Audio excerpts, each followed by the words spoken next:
Đây. Cái đám nương này là cái đám mà ngày trước mà em ra đốt ấy. Em đốt em làm cái cỏ nó đấy. Đây. Bây giờ mời quý vị và toàn thể các anh chị và các bạn xem người vùng cao làm cỏ ngô như nào nhé.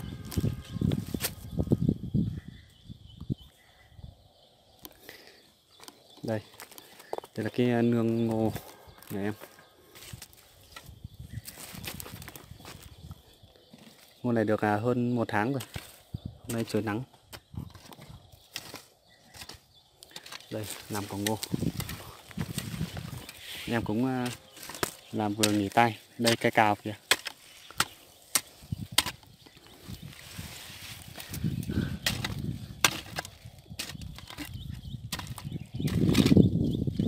Đấy, làm cỏ như thế này. Cào cái lớp đất ở bên ngoài, ở 4 bên về đây. Xong mình làm cho cái gốc cây.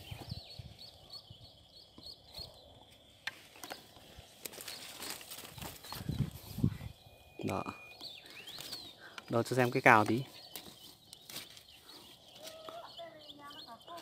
Có một số bạn chưa thấy cái cào bao giờ đấy. Đâu xem nào. Đâu? Đây là cái cào này. Đó. Cái cào làm cỏ ngô đây này. Mình vun cái gốc nó to như thế kia kìa. Đây. Ngô đây. Có thể nhiều bạn ở dưới xuôi nhỉ, chưa thấy những cái cây ngô non như này, hoặc là ở dưới đấy nó rất là nhiều nhưng mà chưa. Ý của mình là không trồng ở trên nương đồi như này đấy. Còn ngô thì chắc là ai cũng thấy rồi, thậm chí ở dưới đồng bằng trồng ngô rất là nhiều. Còn ở trên miền núi mình thì trồng cũng ít thôi. Đây này. Đó.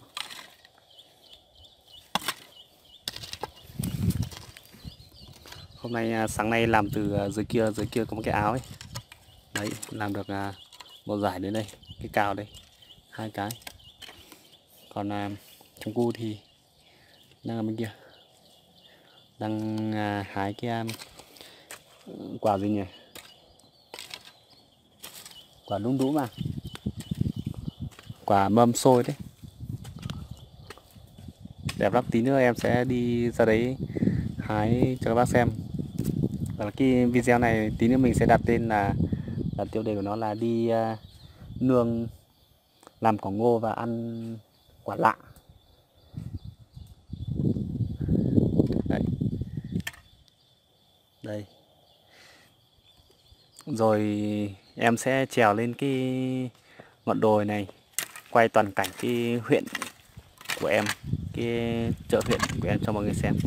Đằng xa phía sau cái quả đồi này là cái chợ huyện nhà em đấy, ở dưới kia. Thì lúc nào em sẽ lên trên đấy em quay cho mọi người xem. Còn bây giờ đây. Đó, làm cỏ ngô quý vị. Đây.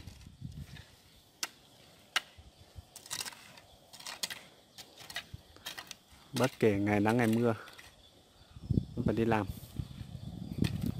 Ngày bình thường đi làm công ăn lương, thứ bảy chủ nhật thì về làm dân, làm nông dân.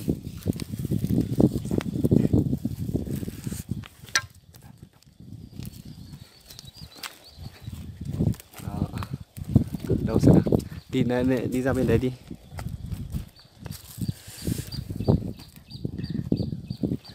Ăn thử mấy quả xem nhá.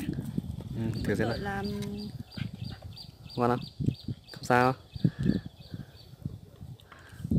ngon thêm. Cầm đây. Không, cứ cầm đấy như thế. Rồi cầm để anh trúng cái nào. Cái này mà trộn với sữa chua ăn thì tuyệt vời luôn. Trộn cái gì? Sữa chua. Sữa chua.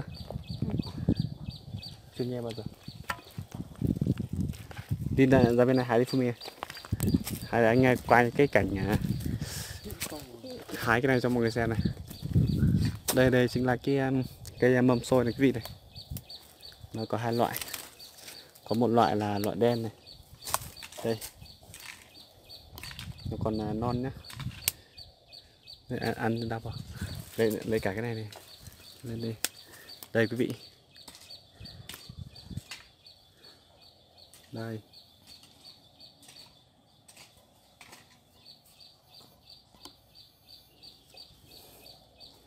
Nó không xanh này.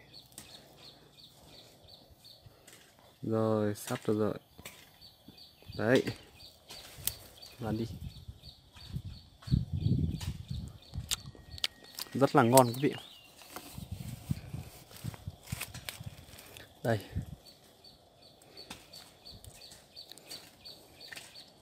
Nhét đi. Đấy, thấy chưa quý vị? Thế cho nó phản cặp nhé. Rồi.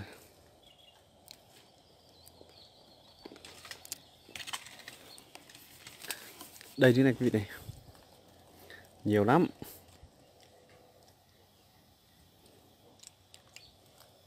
Nó không nét được đằng xa ấy. Điện thoại này quý bắp nên nét khó. Đấy. Tay bẩn. Kệ nó. Đây, ở trên xa còn nhiều quý vị này.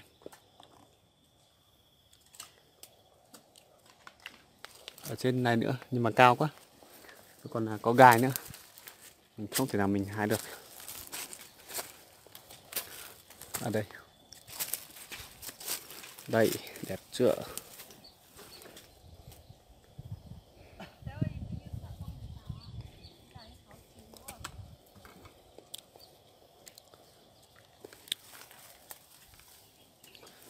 Rồi, đây còn nhiều.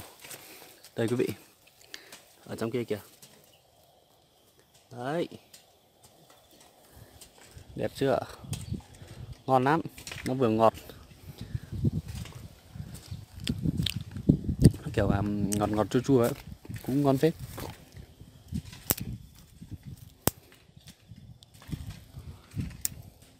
Đây.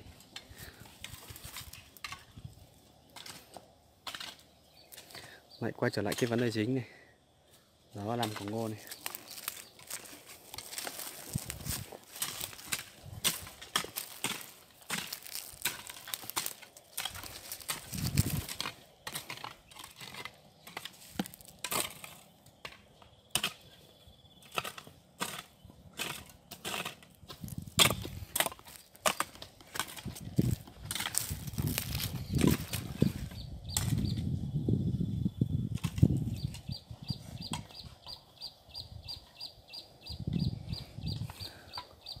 Ngô này được hơn 1 tháng.